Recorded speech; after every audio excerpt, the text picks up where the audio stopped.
Welcome to Talk to Satv, where we dive into the deep discussions of most pressing global and national issues. Today, our guest is Professor Maudud Hossain Pavel. Sir, it's an absolute pleasure to have you on our show. Thank you very much. Professor Maudud Hossain Pavel is a distinguished academician and a surgeon. He holds many important positions in Bangladesh, including the principal of Government Medical College and administrator of different medical institutions.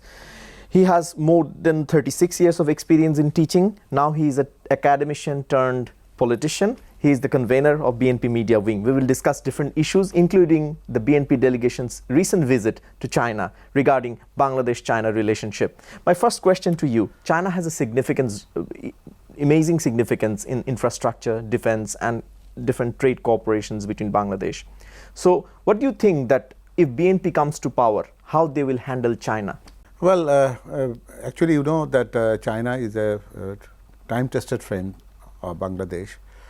And this year, this 50th anniversary of the diplomatic relationship between China and Bangladesh. And this was founded by our late President Ziaur Rahman.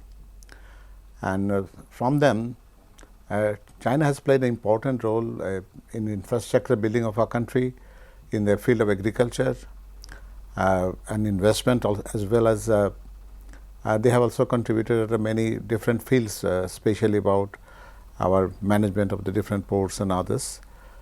And taking that into account, we believe that in the coming years, or if the next election takes us into running this government, definitely our position is to build up our ties in a more stronger way, and to go for the futures, and which not only caters between the relationship of people, as well as we just want to take this in a global context, so that China and Bangladesh friendship can take us to a higher level. But this is in this crucial point of time when you visited China as a representative of BNP, the 8 members delegation that you have visited China. Yeah. So in this particular point of time, what is the importance of visiting China? Yes, actually, it was the invitation was given by the Communist Party of China to Bangladesh Nationalist Party, BNP. And 8 members delegation, which was led by our Secretary General, Mr. Fakhrul Islam Alamgir, and 3 important standing committee members, Mr. Mirza Abbas, Sri Gayasya Chandra Rai, and Selima Rahman, together with other important persons of the party, has just visited China.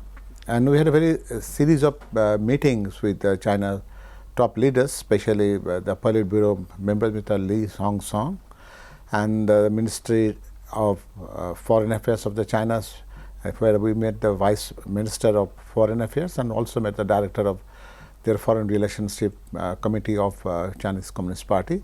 What actually the initial thing was that we just wanted to go for the strengthening of our relationship between these 2 countries, which is deep-rooted, and we also mentioned about the historic bondage when Chinese the important persons from China visited Bangladesh in ancient time. From then onward, that relationship went further and further. We want to not only to strengthen the relationship between these 2 countries, which is existing, we just want to explore for them new areas. We have discussed in many different issues altogether, including the improvement of our ties, their security of their relationship, of their investments here. We also discussed about the One China policy that was very interested about to know from our side. We just assured that we strongly believe in One China policy. And we just wanted to explore a few different new areas of cooperation, which includes transfer of the technologies in the medical fields, and go for the blue economy. And when China is thinking about relocating their industries, we offered that Bangladesh could be a very good destination for them, that as well, in improving the IT sectors, in high-tech agriculture. So these were the areas mainly we have focused on. Also, we have talked about exchange of the students and the faculties for capacity building for our country. Well, if you want to have a good relationship with China, there are some consequences with the West as well. Because because of the consequences of 2001 to 2007, the Romna Bottomula attack, 21 August bomb attack, like 61 district bomb attack, or the 10 trucks arms and ammunition incident in Chittagong. So these have consequences, and these consequences led back to the not very good relationship with European allies. So if Bangladesh has a very good relationship with China, if BNP after coming into the power wants to have a very good relationship with China, does that will have the consequences with the Western allies? Because Westerners are the main buyers of our garments. They are the main buyers of our exports. I got your point. I just want to take this in this way. The incidents that you have already mentioned about the Ramana Bottom attacks on 21st August, graded incidents, and 64 districts bomb attacks and others. Actually, this was a planned activity that that later the genuine investigations, which was carried out later, has proven that it was a deep-rooted conspiracy to destabilize our country and to give a tagging that we are the country which is harboring the terrorist groups. So this was a planned and well orchestrated the target that Bangladesh has to face as a consequence. But I think for the Chinese relationship with Bangladesh, and you just want to have a comparison with the Western allies relationship and their reactions to that, I just want to say in this way that in the current policy of our party, in fact, is the foreign policy is the 31 point that you do yes, have. that's true. And one thing is that we just want to make the relation as a win-win situation. We don't want to give up everything from our side. That we are very keen about two more important things, that is our independence and our sovereignty. That these are the two important things that together with our people's interest and our country interest as well. So we just want to take this at the highest level, at the highest position when we are considering of the foreign relationship with any country. So the deepening the relation between China and Bangladesh doesn't mean that we are going to dislodge our ties with the Western allies. We believe that we must at the same time keep good relationship with our neighbors. We have to solve the unsolved issues that we have got between India and Bangladesh. Also, we want to keep our good friendly relationship with the Western Europe and Northern America, because we believe in that the current geopolitical situation demands the diplomatic relation not with the ties of friendship only. It also dictates about the economic relationship. So we understand that importance, and we know that the very ancient was say that we are friend to everybody, enemy to none. Actually, this jargon is not always very effective. This is the modern time, the diplomatic relationship between countries tells about the relationship of the economic ties, and that is important. And for that reason, we don't take this as a mere friendship. We want to keep this relationship with all the countries, taking into account that our interest is at the top of the... Okay. Are you frightened about the coming days? If BNP comes into the power, the humongous gap, trade gap that we do have, and amongst all the failures, what the best thing that this government did is to negotiate with the Donald Trump, because of the tariff barriers. Yeah. We have broken a bit because our trade tariff is a lot lower than India. Yeah. So in terms of lot of failures, this government did good. But despite of that, there are a lot of destabilized things that's happening in the country. So because of this destabilization, are you really fear about the coming days, that if you come into the power, it would be impossible to hold on the situations in the country? Yes, actually these are the challenges. The politics is a game where you have to take the challenges. And this situation that you have already mentioned, that tariff issues which favoring Bangladesh right at this moment, and little bit we are ahead of our competitors in terms of the ready-made garments industries, truly speaking. So we believe that the orders should be pouring in our country in more number than what we was used to see before. So we have to capitalize that advantage, because this advantage is not going to be a long-lasting issue. Because that those countries will definitely go for the negotiation to reduce their gaps, what they're right at this moment, the challenge they're facing with United States. But our position will be that just to utilize that benefit and that opportunity to the maximum level as it is possible. And what you have said about that trade imbalance between countries. Actually, this is with the United States that recently the government has decided to go for the procuring some cotton yarns and also some wheat from United States. But this was a little bit late, you know.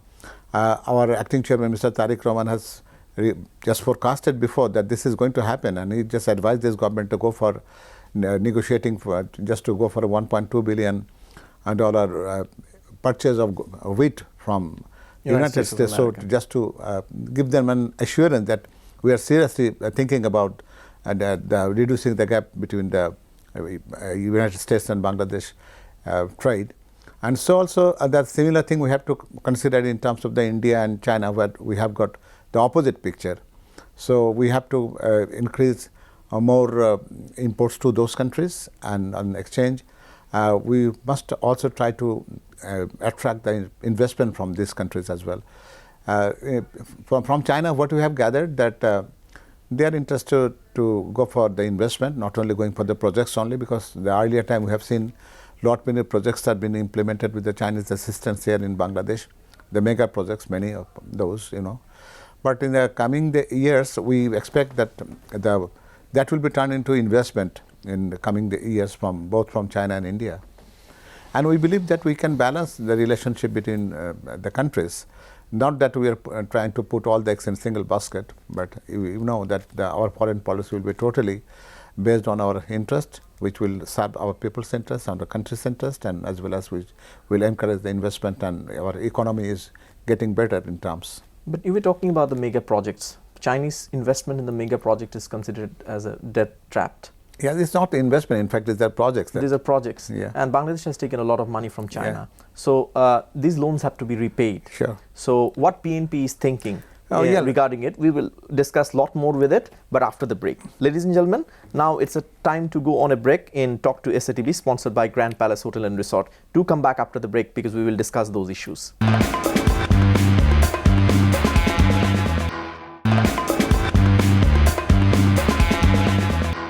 Welcome to Talk to Satv, sponsored by Grand Palace Hotel and Resort. Amongst us, Professor Maudud Hossain Pavel. My question to you before the break, that Chinese investment in the mega project is considered as a debt trap. So how do you consider it that BNP will repay, and what do you think about the Belt and Road initiatives that China is long waiting for us to join? Yes, actually this was a very important point of the discussion while we visited China. We don't think that's a debt trap actually, but you see, every project has to be decided from a country on the merit of its implications and its usefulness, and it is the amount volume of the project and how we are going to go for the repayments and others. But in past, what we have seen that many of these projects was very unplanned and was not taken considering our country interest. It was a different things, you know, that there's a lot of corruptions in planning those projects, and many different things which I have come to understand after coming that when this previous government was out of power then. So we discussed about that the Chinese the repayment issue was discussed in that way. We wanted to go for the extension of this period. We requested them to add another 10 extra years for the repayment. So this becomes easier for our installments to make it smaller so that we can pay on time.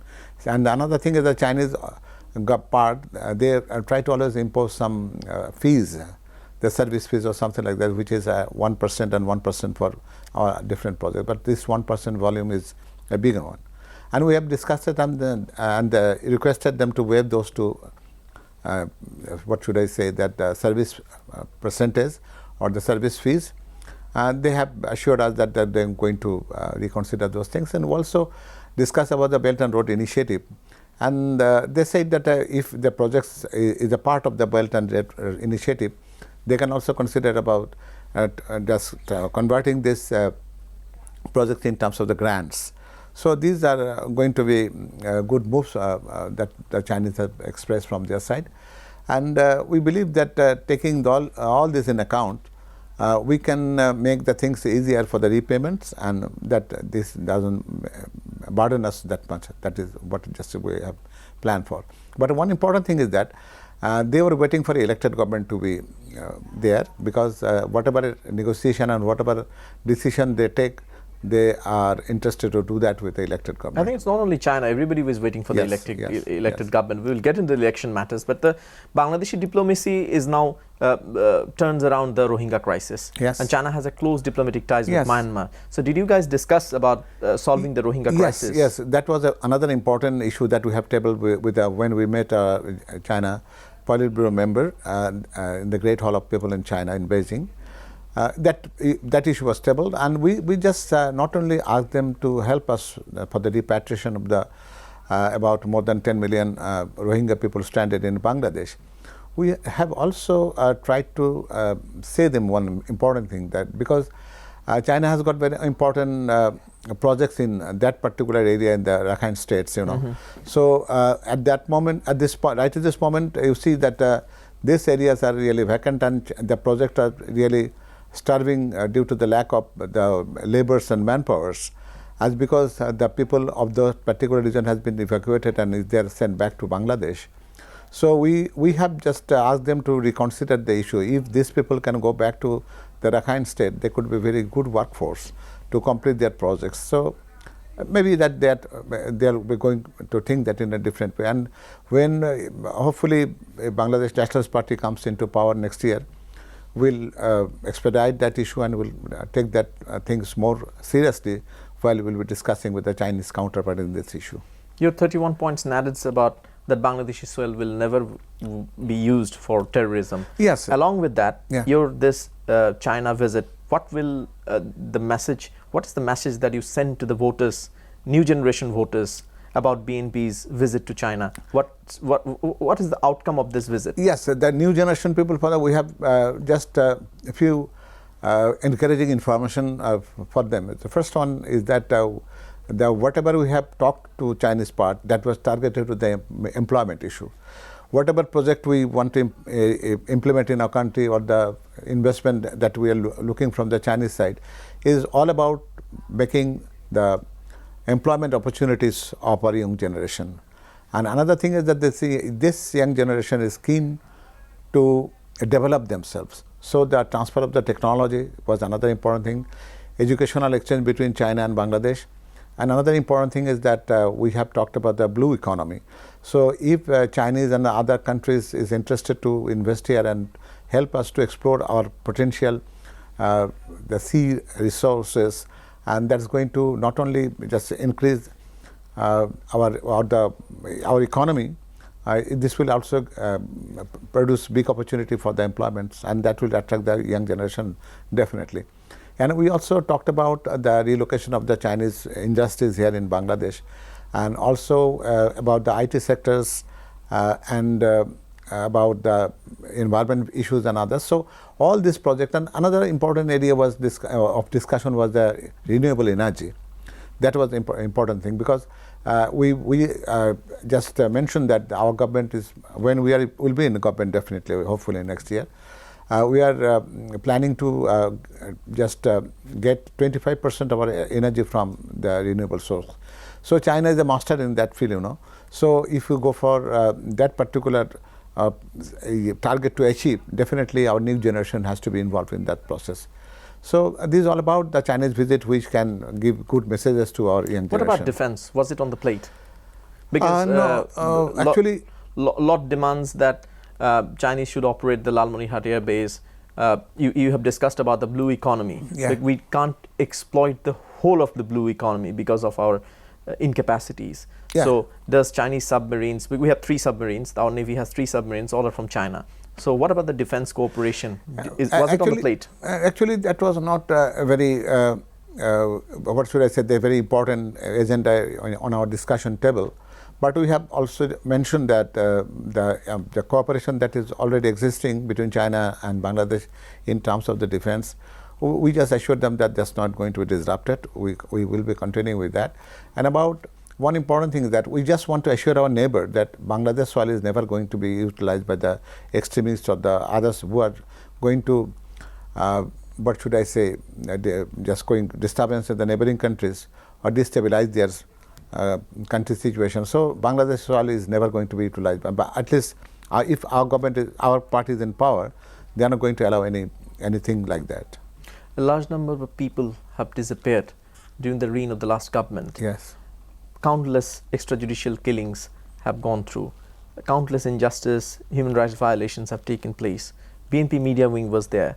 So was BNP Media Wing successful then? And after the revolution, when this government has taken over, countless human rights violation is going on, including a lot of claim is from your political party, that your political party activists are doing extortion and a lot of human rights violation and torture. You have taken, stern initiatives on that, but still there is an accusation that BNP is unable to control the unruly mobs or activists who are involved in extortion.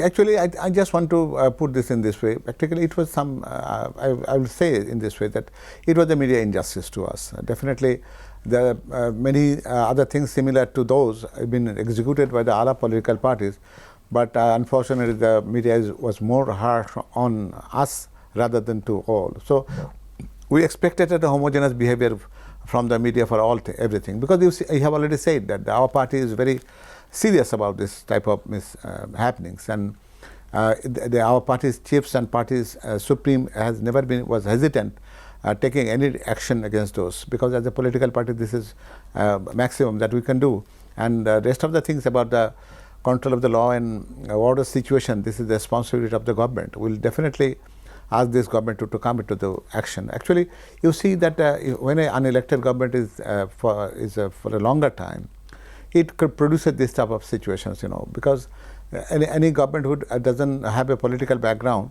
is the only arms is their administration and their police forces or something like that. But for a political party, they have got their activists, their party members, which is spread all over the country.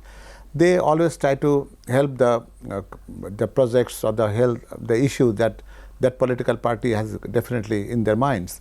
So unfortunately, that is missing right at this moment.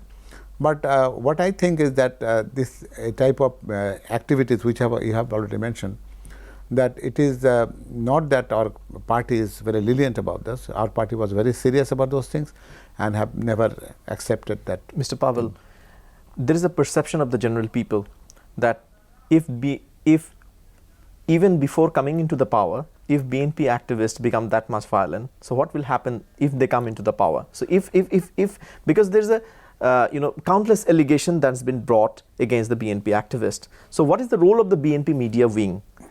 BNP Media Wing has never tried to cover this. They have never tried to hide or mask. They were very clear. That we believe in transparency of the media exposures.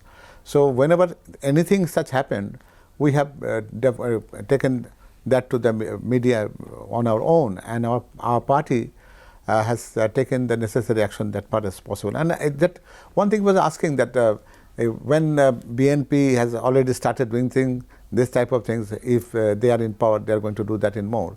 Actually, that's not true. You see that BNP, what allegation, whatever you are making, it is mostly these are petty things. Number one is that, and on the other hand, BNP was never found flexible in dealing those particular people. I've seen that more than several thousands of those people has been ousted.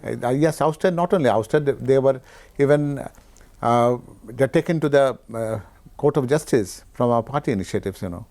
So we just want to assure you that whatever speculations is going to make it, this is a political thing that our opponents will definitely try to utilize those to take a little advantage in the field of the next elections. But I think and believe that over years BNP has never done anything which is subversive to the country and which just hampers the interest of the people. So you can be very much assured that nothing is going to happen. Students in the past, students have taken part in the protest. They have participated in the revolution, but they have never demanded their share in the power. Yeah. So times have changed. they are flown. So are you feeling, pressure about the demand of the new generation? How are you coping with it? Yes, you see that even immediately after this 5th August, our party chairman, on his first address, has welcomed the new political party when they decided that they want to emerge as a political party. Our party always believes in democracy. We feel more and more this genuine political party with the democratic norms and beliefs comes into action. That's going to help our democracy, all the time. And you have rightly said that in 1971, on the movement in the 90s and later, students are always a very pivotal part, but the main players in executing or just making this revolution successful. But the tradition was not like that. They never wanted to take part in the election. Now they're taking part in the election. Yeah. Now they're your competitor. So are you feeling the pressure? No, of course not. Because more and more this type of political parties emerges with different agendas. As long as they are within pro-people, we are most welcome, because it is the people's choice. The way people feel that that is their choice. We just don't want to make a different comment, that we don't want to discourage them. We always feel the more number of political parties where the good ideas are there, this country is going to be benefited. So are you questioning about the impartiality of the government? Do you think that delaying an election could cause greater harm for BNP? Yes, definitely. Not only for the BNP, for the country, the delaying of the election has Why people would believe that delaying the election will harm not only BNP but the whole country? Historically, if you see in the world, anywhere this interim system was prolonged, it has caused damage to their economy, to their democracy, and to the establishment. So from that history, if you just ask, because due to time constraint, I am not in a position to give you the examples, but wherever this interim arrangements was prolonged, that was not beneficial for the country. So we believe that whatever, as you know, that being the biggest party in the country, and we supported this government from the day one, and we believe their success is parallel to our success. That's why we always believe that this government no way should fail. And so as a well-wisher of this government, we definitely believe that our position is to cooperate in all forms. We cannot make this government fail, because their failure is equal to equivalent to our failure. So we feel this election, which has been declared in February next, is going to be on time, and people who are trying to delay this election by different ways should definitely, good sense will prevail in them. And as you know, that the people is very eagerly waiting to franchise their right of voting. And about 30 million new voters were deprived of voting in last 3 consecutive elections.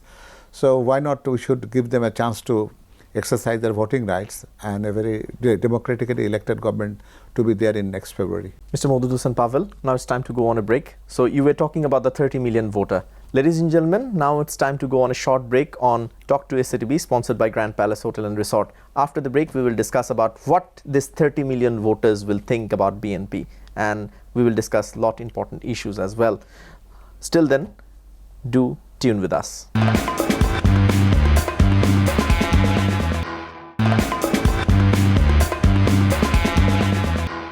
Ladies and gentlemen, welcome to Talk to Satv, sponsored by Grand Palace Hotel and Resort. Before the break, Professor Modudusan Pavel was discussing about the hopes of 30 million voters. These 30 million voters are very excited about casting their votes. They're so much excited that they're focusing too much on Dakshu and different student body elections as well.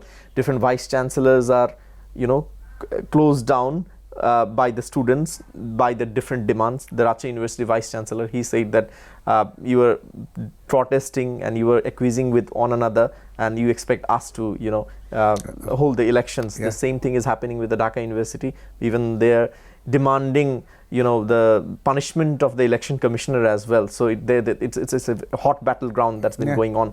So what do you think, that are we focusing too much on these elections, or the major political parties are influencing too much in student bodies?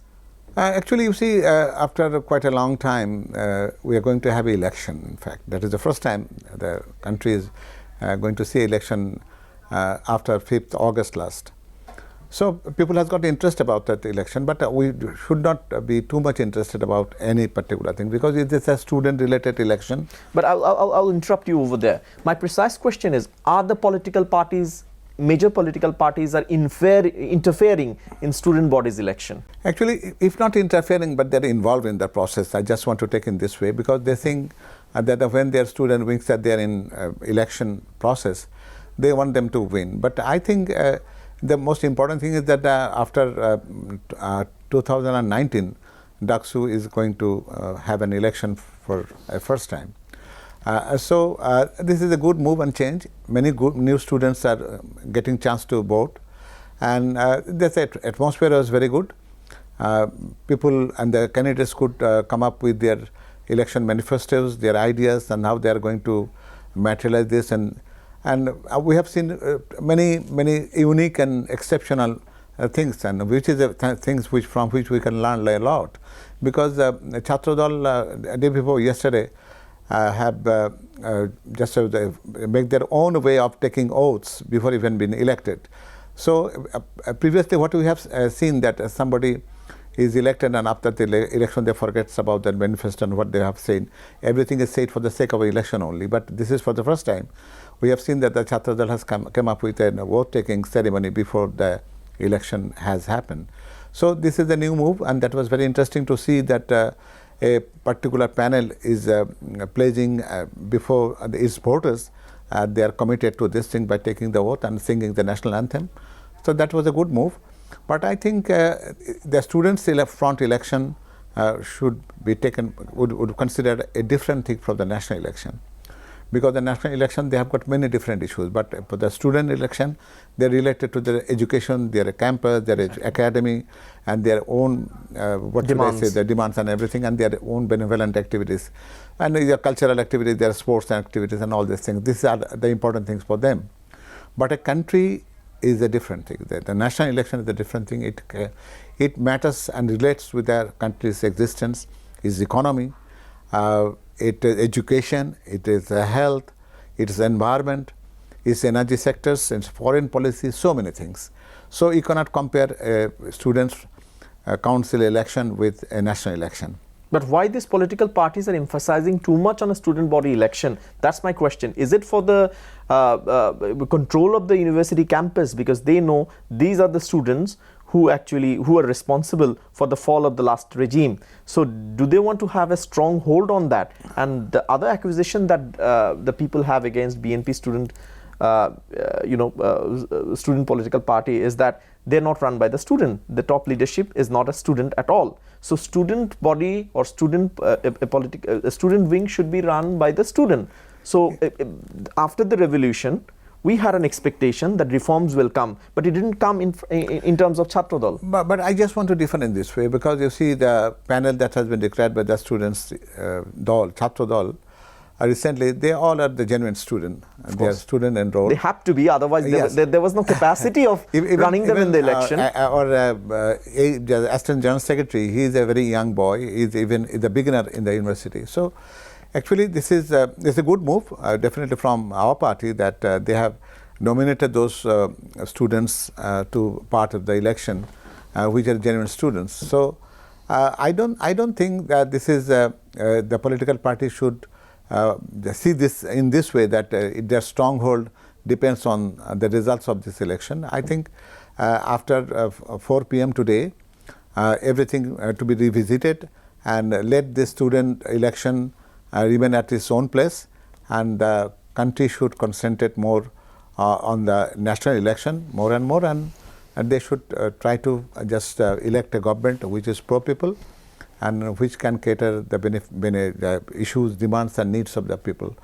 The students' election has got definitely some, interest among the people and interest among the political parties. But getting a lot of media attention as well. Yes, definitely. But if you just go to a farmer, if you go to a person who is busy with small trades and businesses, he doesn't have that much interest about the Daksu election results. So we are just overreacting, maybe, and that is only because the people has not seen any fair election for recent time, in more than a decade and a half.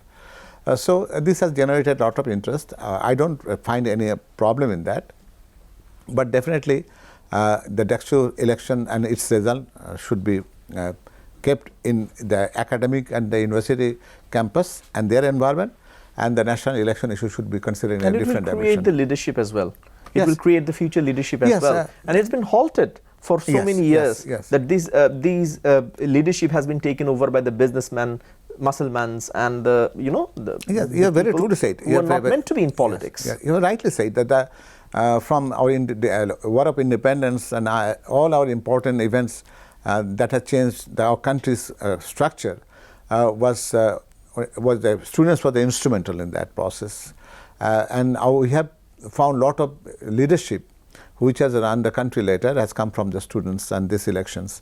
So definitely these elections will help every political party to get new bloods, a new generation leadership to build up and shape their futures as well. The dichotomy between the two groups is that everybody wants reform, but BNP wants simultaneous reform with the election. But other political parties, I would not say the all, but few of them wants reform first and then wants to go to election. Most of the countries, I talk with ambassadors and high commissioners, they're not ready to invest in Bangladesh. Yeah. The investment is halted, Right. no matter what investment summit has shown us or not. So what do you think the necessity of the election, how BNP will make aware of the fact to the common people of this country that election is indispensable for running of the country? Yes, you see, long before this victory of revolution last year, BNP has come up with a 30.1 points, and which talks about reform. Reform is a dynamic process. You cannot halt it at any stage. So if anybody says that we will finish up the reforms and then we'll go for other things like elections or that, this is impossibility. Because you see, BNP wants that this should go side by side. The trial should have its own course of actions, own course of way. Also the reform, we have to generate our ideas in a short term, long term and mid-term reform policies. The reform which we can do right now should be done very immediately, and the reform which will take time, should take it a longer time. And finally, whatever you do, if it causes the change of something which has been written in our constitutions, so you have to definitely have a parliament. Unless you have a parliament, you cannot make these changes written on this constitutional book.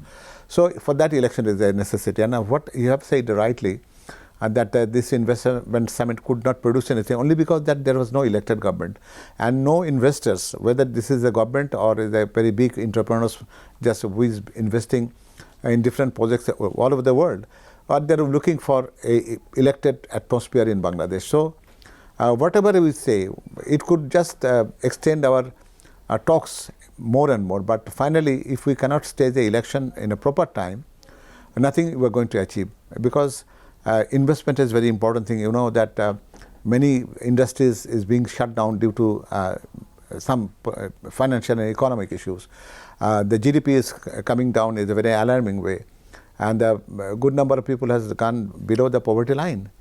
So taking all this into account, an election is very essential, and people understand that, because this instability and this uncertainty in the people, because you see the law and order also in question. So taking all this in account, which attracts the person that he is not in good shape. He wants a very comfortable business atmosphere. He wants a very comfortable living atmosphere.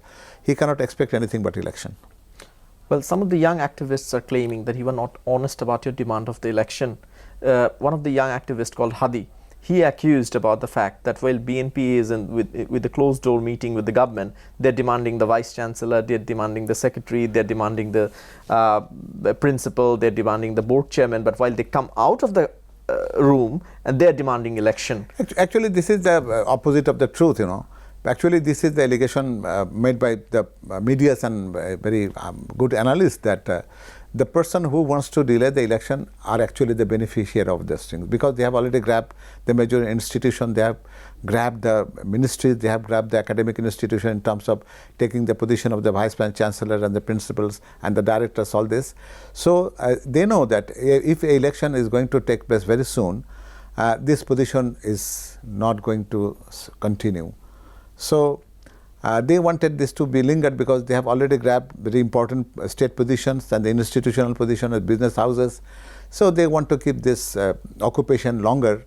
That's the only way they can get it, by delaying the election. So we believe that this allegation, what you have said, that allegation to us, in fact, if we were the believer of that, rather we was never in advocating the earlier election. We'd rather prefer to have this thing extended because we are going to get benefit out of it. So we know that the person who were accusing us, in fact, they are the real beneficiary of those grabbing seats.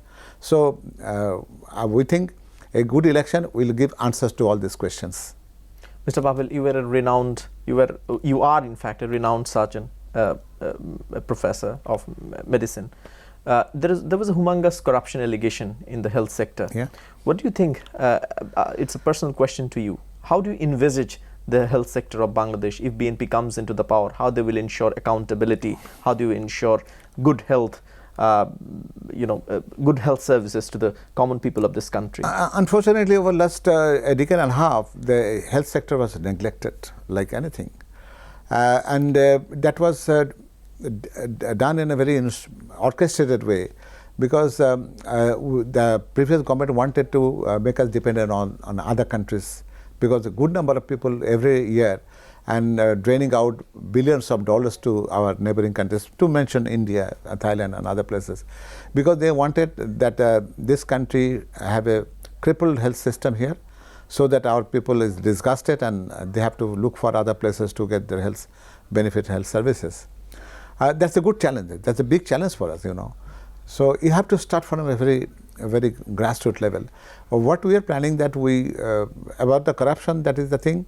The good governance is undoubtedly the first thing have to consider to be there. So the thing is that we will try to engage persons with good background and good moral to be in position so that he can run his institution free of corruption. And at the same time, we just want to start from the grassroots, that we will focus more on the preventive health care, because the curative health care is very expensive and it's not affordable, and no government can ensure the curative health care to all of its people. So if you go for the preventive side, just to give importance to the preventive side in terms of the healthy food habits, the regular lifestyle changes, and important health related information that we want to disseminate by this way, we want to reduce the cardiac, kidney, respiratory and neurological and cancer burden on our country, so that we can take care of the proper persons who needs the health care. So our interest and the most important that will be on the primary healthcare services on the preventive basis, so that we can reduce the number of the diseases like the heart diseases, the kidney diseases, the respiratory diseases and the cancer. So in this way we just want to deal it, but this is a very extensive, it's a long way to go, because the problem is enormous. So we just want to have a short-term, mid-term and long-term solution to this problem. Professor Maudud Hussain Pavel, it's an absolute pleasure to have you on my show. Thank you so much. Thank you so much. Yeah. Ladies and gentlemen, we were discussing about the different issues. His recalcitrant political rivals, young political rivals, whether he feels pressure or not to do politics with them. He said that BNP is not pressurized. They always welcome the young generation who wants to participate, who wants to be pro-people and wants to participate in the election. He reiterated about the fact that there is an indispensable need to go for the election as early as possible for the national economy and for the national finance, because nobody wants to invest in this situation of the country. They want to invest while there is a stable democratic government is in power. And a lot more we have discussed, and we hope that BNP's media wing will ensure a lot of freedom of expression while they are in power. So it's been an absolute pleasure talking with Mr. Pavel. A lot of things have come up. So until then, we will come back again in the next week with a new guest. Until that moment, goodbye. Allah Hafiz.